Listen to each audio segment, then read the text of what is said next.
Poucos filmes dos anos 2000 conseguem misturar suspense, terror sobrenatural e uma sensação constante de paranoia do jeito que Na Companhia do Medo, ou Gótica, de 2003 faz. A premissa já começa com uma inversão cruel. Uma psiquiatra que trabalha dentro de um hospital psiquiátrico, que também é uma prisão, acostumada ali a ouvir relatos extremos e a investigar a mente de pessoas consideradas perigosas, de repente se vê do outro lado da grade. Depois de um acontecimento marcante, ela é internada como paciente nesse hospital e agora ela, que antes não acreditava nos seus pacientes mentalmente perturbados, tem sua verdade e sua credibilidade totalmente questionadas. No vídeo de hoje, a gente vai analisar tudo sobre esse filme de mistério sobrenatural gótico dos anos 2000, estrelado por atores bem conhecidos hoje em dia, e também trazer os significados e curiosidades por trás desse título, que é bem mais profundo do que as pessoas entenderam na época. Se você é novo por aqui, oi, prazer, eu sou a Baby, aqui nesse canal eu falo sobre filmes e séries de terror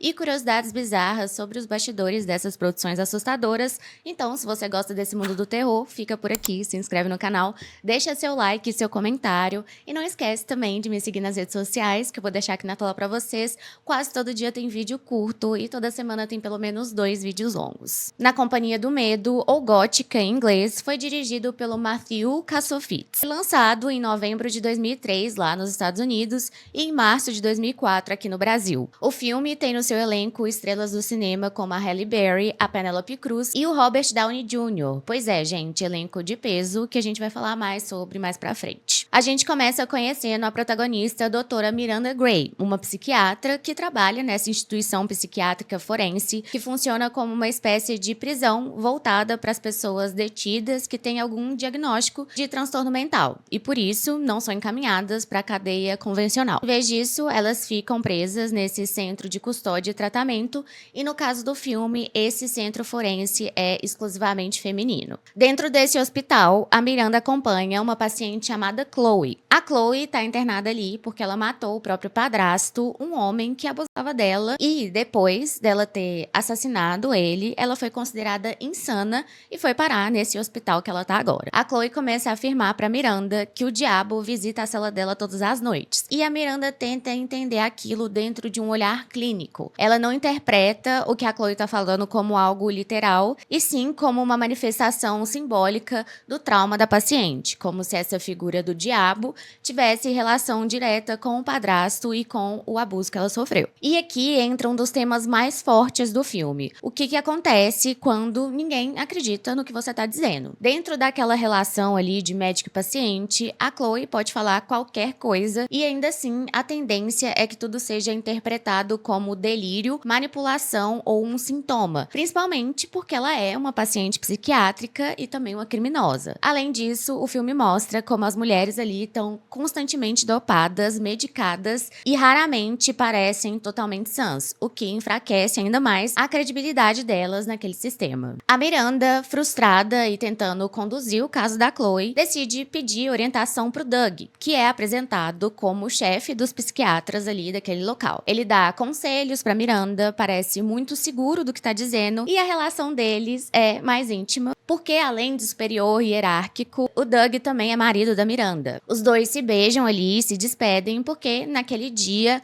o Doug vai mais cedo para uma fazenda que eles têm numa região chamada Willow Creek, onde está acontecendo uma obra ali. A Miranda, por sua vez, termina o expediente, vai nadar ali na piscina do próprio hospital e depois decide ir para casa. É mais ou menos nesse momento que a gente conhece melhor o Pete, um outro médico da instituição. Ele tem um crush muito evidente na Miranda, ele é super apaixonadinho por ela, mas ela não dá abertura pra ele, né, porque ela é casada e ainda por cima casada com o chefe dele. Mesmo assim, o Pete fica preocupado porque tá chovendo muito e ele diz que vai acompanhar a Miranda por um trecho ali da estrada pra ter certeza que ela vai chegar bem. No caminho, a Miranda encontra a via principal ali que ela pegava bloqueada por causa de um desabamento e ela precisa fazer um desvio passando por uma ponte ali. É aí que acontece a primeira virada estranha desse filme. No meio meio da chuva, do nada ali surge uma mulher loira de branco no meio da estrada. A Miranda quase atropela essa mulher. Ela desvia bruscamente,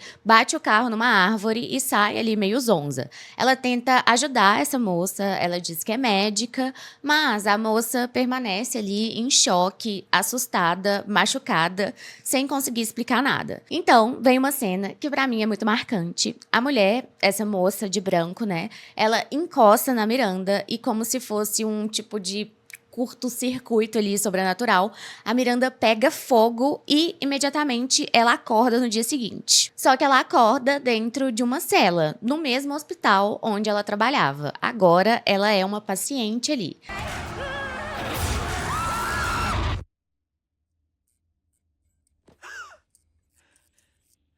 E a pergunta que fica é: o que que aconteceu entre esse acidente na estrada e esse despertar no hospital? O Pete aparece ali como médico responsável por ela e começa a perguntar o que que ela lembra. A Miranda, ela não consegue lembrar direito, então ele explica que ela tá internada há 3 dias, que ela ficou em um estado catatônico, que ela teve um surto psicótico e foi medicada. A Miranda entra em pânico e pergunta pelo marido, né? Cadê o Doug? Chama ele que é o chefe, que não sei o quê.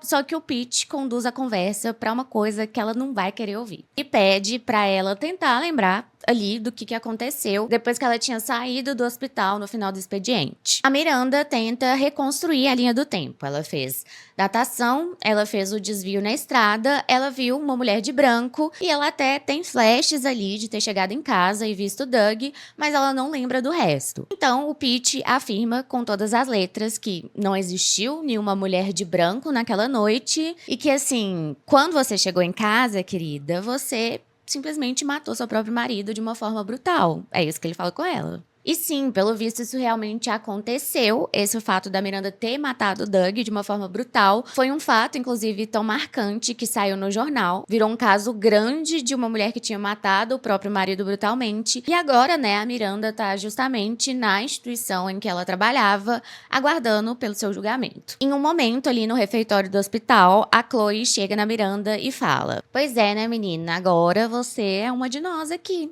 Não adianta falar a verdade, porque ninguém vai acreditar em você. Aqui, minha filha, você vira invisível. Você é um nada." E isso, óbvio, que bate pesado ali na Miranda, justamente porque, quando era ela, no lugar de médica, ela também não acreditava completamente na Chloe. Então, por que que alguém acreditaria nela, né, a Miranda agora? A partir daí, a parte sobrenatural começa a meio que pegar mais. A Miranda começa a sentir uma presença ali na cela dela. Sussurros, coisas estranhas, até que em um momento o vidro embaça e aparece escrito a seguinte frase: "Not alone", que significa não está só, ou não está sozinho, ou não está sozinha. Em outra cena, no chuveiro, ela já é atacada de uma forma mais explícita ali pelo espírito daquela mulher loira da estrada, que só ela vê. O ataque é violento, ela é ferida e tem o braço aqui cortado e cravado a mesma frase, "Not alone". Só que ninguém, além dela mesma, né, tá vendo aquele espírito daquela mulher e vê o que realmente aconteceu. Então, os médicos acreditam que ela se machucou sozinha.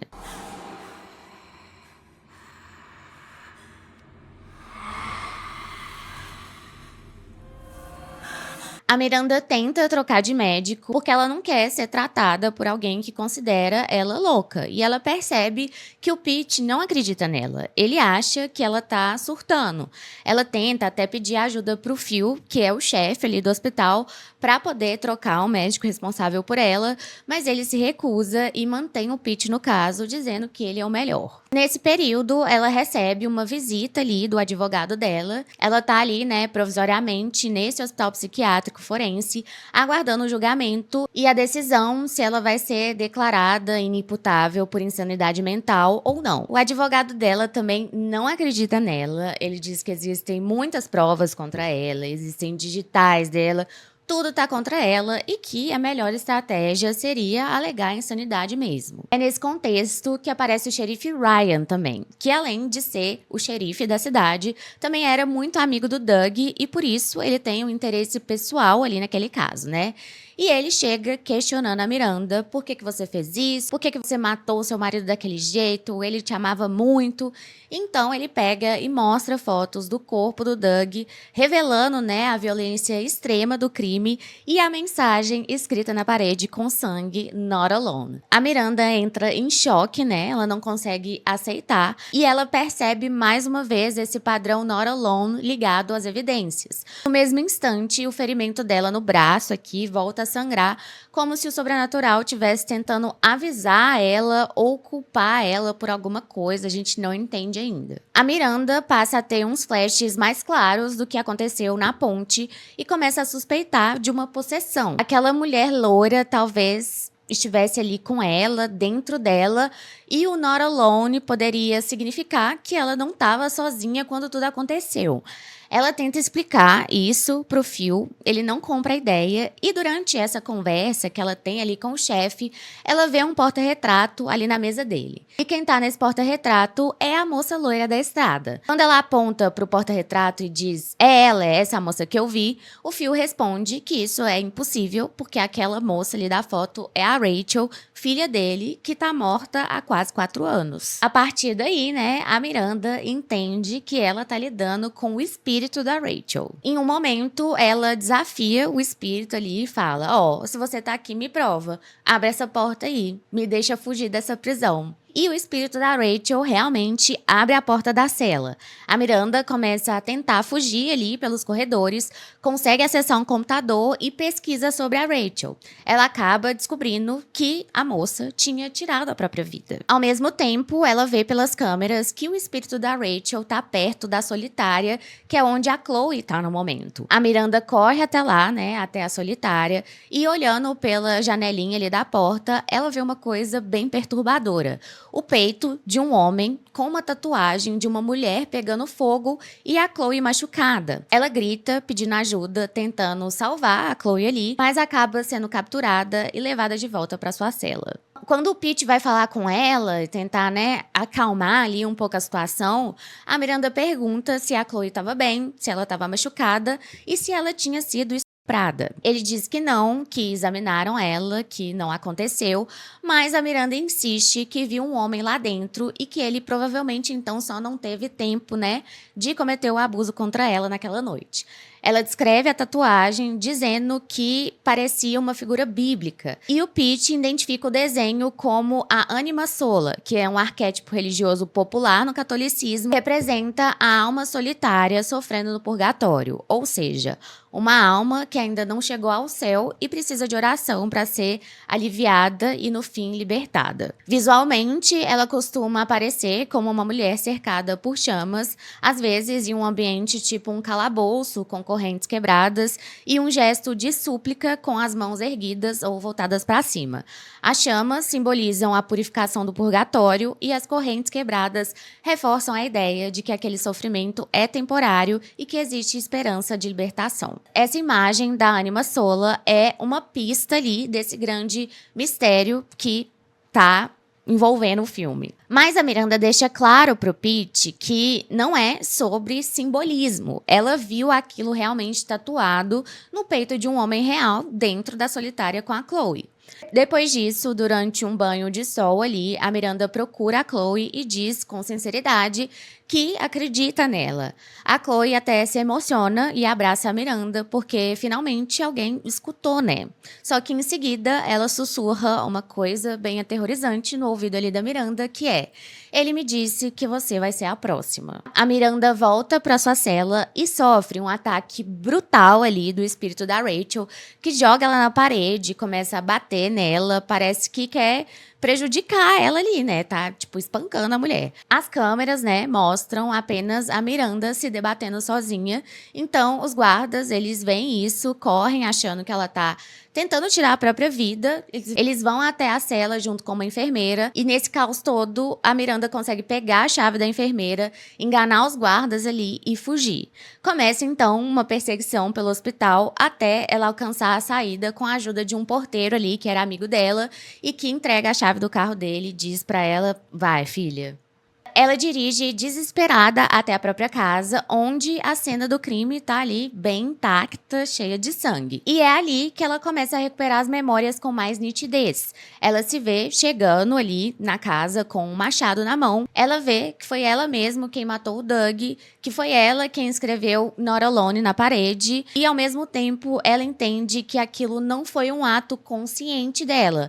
Ela estava possuída pelo espírito da Rachel desde o encontro ali na estrada.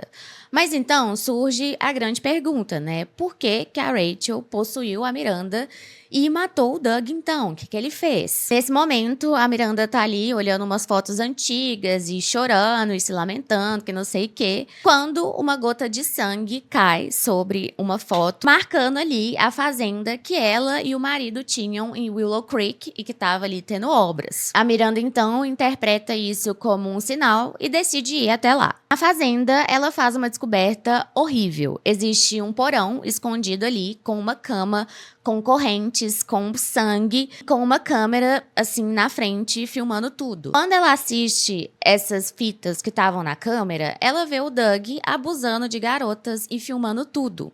Ele levava mulheres pra lá, as violentava e registrava todas essas atrocidades. A polícia aparece procurando pela Miranda e graças, né, a essa ida dela até a fazenda, eles encontram e resgatam uma outra garota que ainda estava presa e acorrentada ali, justamente a vítima que estava aparecendo nesse último vídeo que a Miranda viu. O caso explode e vira um escândalo, né? Tem imprensa, tem polícia, todo mundo descobre o que o Doug fazia, o homem que ele era, e a Miranda passa a ter uma espécie de redenção aqui, porque mesmo ela tendo assassinado o marido, esse marido era um criminoso monstruoso. Na delegacia, o xerife Ryan tá indignado. Ele tá pressionando e reclamando da fuga da Miranda e do caos que isso causou. O Phil chega na delegacia e vai falar com a Miranda e ele diz que tá se sentindo mal, que ele não percebeu nada sobre o Doug antes. A Miranda liga pro Pete e tenta falar com ele que ela tá conseguindo conectar tudo, a tatuagem de Anima Sola, o homem que invade as celas das mulheres à noite, os abusos, o caso do Doug, a Rachel, tudo isso estava conectado de alguma forma. O Pete ainda não acredita, ele acha que ela tá delirando, mas ele até começa a pesquisar um pouco ali sobre a tatuagem, Anima Sola e tudo mais. Bom, determinada em achar mais pistas dessas conexões entre os casos, a Miranda pede para falar com o xerife Ryan e explica para ele: olha, eu andei investigando e eu acho que o Doug provavelmente tinha um cúmplice, um discípulo, alguém que ajudava ele, né? E que também tá por trás desses abusos dentro do hospital. Eu tô conseguindo conectar tudo. E esse homem provavelmente é o mesmo que tava lá na solitária com a Chloe e que tem essa tatuagem no peito.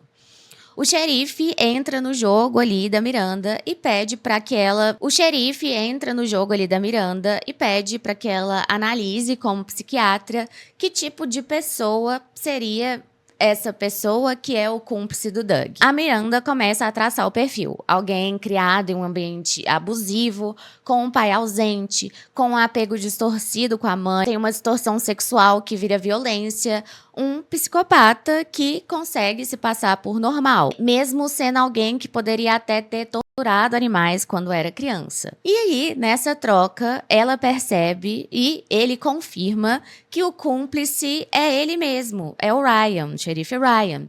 Ele e o Doug eram amigos há muitos anos e sequestravam mulheres, abusavam delas e as matavam juntos. Eles se acobertavam e compartilhavam a mesma mente doentia. A partir daí, o Ryan começa a tentar matar ela ali e uma perseguição começa dentro da delegacia. Em algum momento, ele acaba atirando em um cano e provoca um vazamento de gás. Nessa perseguição, o espírito da Rachel volta a aparecer e ajuda a Miranda. Na verdade, ela sempre esteve tentando ajudar a Miranda a descobrir a verdade e não machucar ela. Todas as aparições sobrenaturais guiaram a Miranda até a verdade. O Not Alone no vidro e no braço, o fantasma da Rachel na câmera perto da solitária, indicando, né, que tinha alguma coisa acontecendo ali dentro. O ataque na cela que possibilitou a Miranda fugir. Agora vem o grande finale, né, de ajuda do espírito da Rachel. Essa perseguição termina em uma explosão. O Ryan vê o espírito ali da Rachel Rachel e acaba atirando no local onde tá rolando o vazamento de gás. E aí, óbvio, né, rola aquela explosão,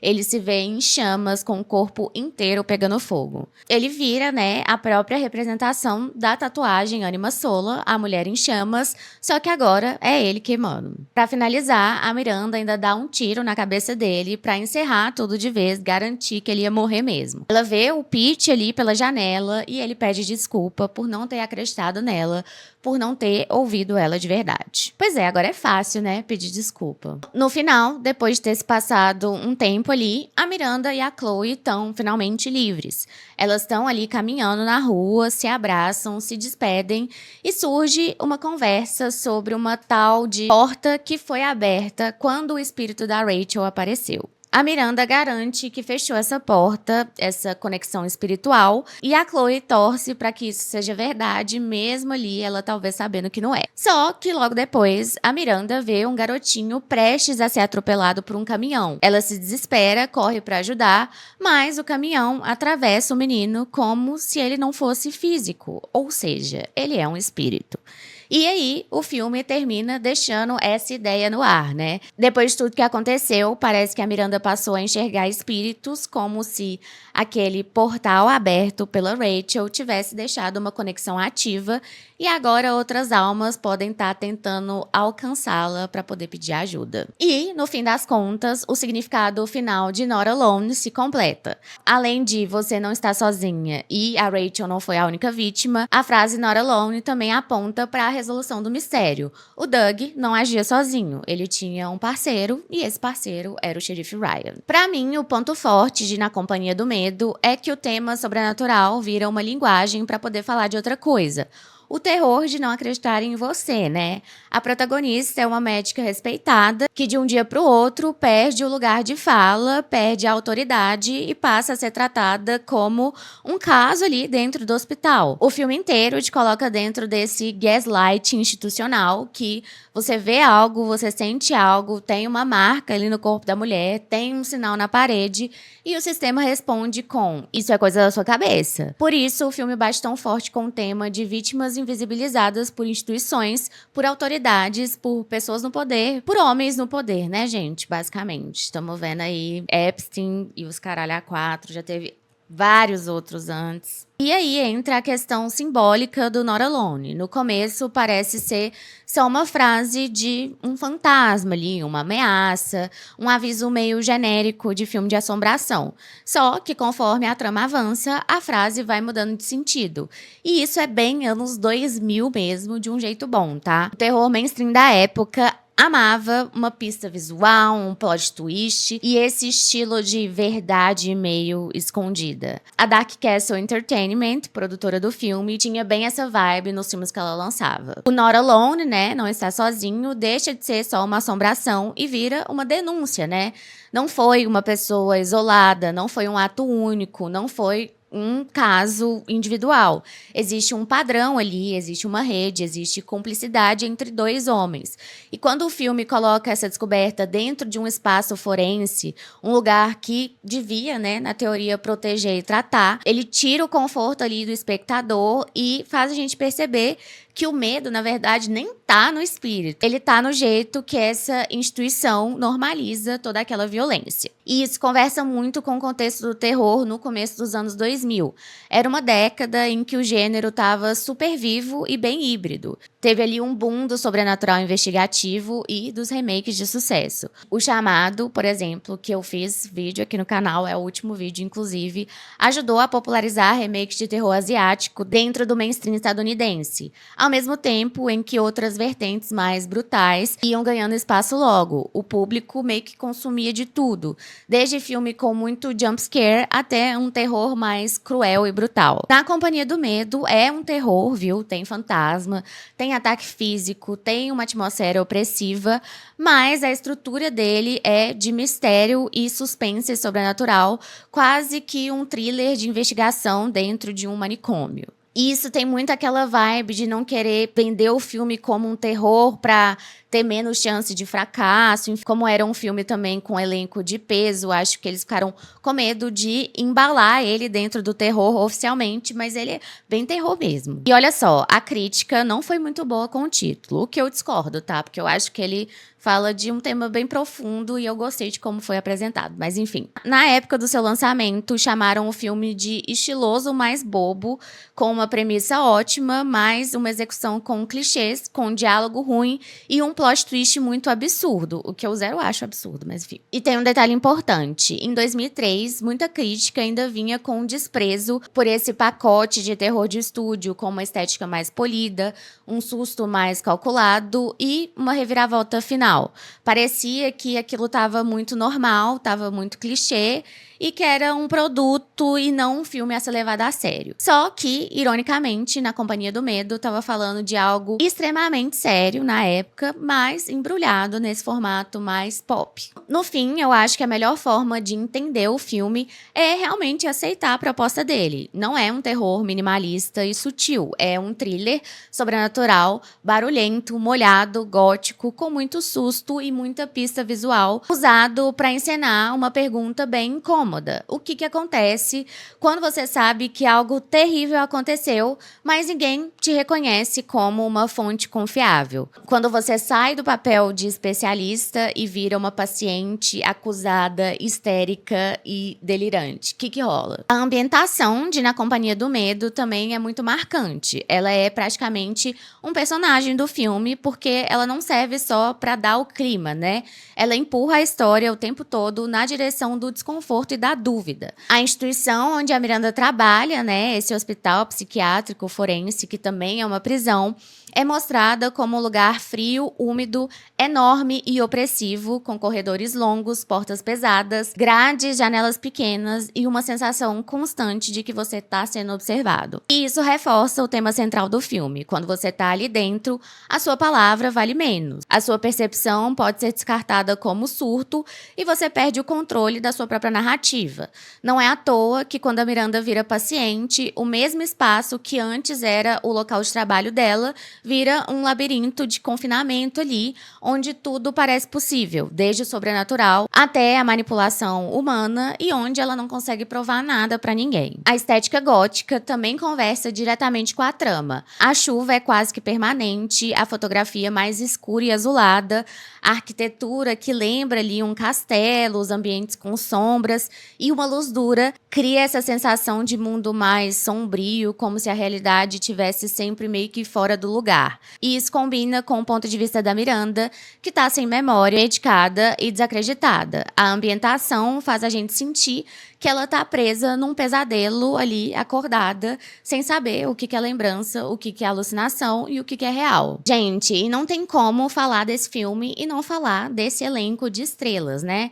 Halle Berry, Penélope Cruz e Robert Downey Jr. Ou será que foi o orçamento, né, desse filme para poder pagar esses salários aí? Bom, o filme teve um orçamento de 40 mil dólares e destinou boa parte desse dinheiro para alguns cachês que a gente não tem em números aqui oficiais, mas imaginamos, né? A Halle Berry, gente, tava no seu pico de visibilidade e prestígio. Ela era, inclusive, uma das atrizes mais bem pagas de Hollywood. Olha só, nessa época ela já tinha ganhado o Oscar de melhor atriz por sua atuação em A Última Ceia, de 2001, tornando-se a primeira e única mulher negra a receber o prêmio na categoria de melhor atriz. Além disso, ela interpretou a icônica Tempestade nos filmes X-Men, de 2000, e suas sequências, e foi a Bond Girl em 007, Um Novo Dia pra Morrer, de 2002. Pra Na Companhia do Medo, ela mesma contou que um dos motivos que a puxaram pra história foi bem pessoal. A mãe dela trabalhou por décadas como enfermeira em psiquiatria, então ela cresceu ouvindo relatos desse universo, e isso ajudou ela a meio que absorver a ideia ali de uma médica que de repente vira paciente. E foi um papel, além de mentalmente exigente, fisicamente exigente também. Durante uma cena, inclusive uma cena de confronto ali, ela acabou quebrando o braço e a produção precisou ser interrompida por semanas. Já a Penélope Cruz estava em um momento em que ela já era uma estrela internacional, mas ainda estava consolidando sua fase em Hollywood, com filmes de grande circulação saindo aí, como All Pretty Horses, Blow e Vanilla Sky. E a escolha dela conversa com esse efeito dramático do filme.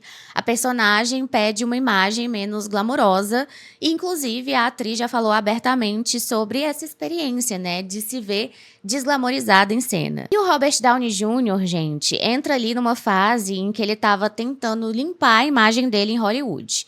O ator viveu um começo de carreira muito forte. Em 1992, ele interpretou o Charlie Chaplin no filme Chaplin, papel que ele se preparou intensamente e rendeu uma indicação ao Oscar de melhor ator. Nos anos seguintes, ele fez vários filmes, mas entre 1996 e 2001, a carreira dele desandou por causa do vício. Ele foi preso repetidas vezes por posse de drogas e passou por períodos de reabilitação e períodos de prisão, com recaídas que atrapalharam o trabalho e contratos.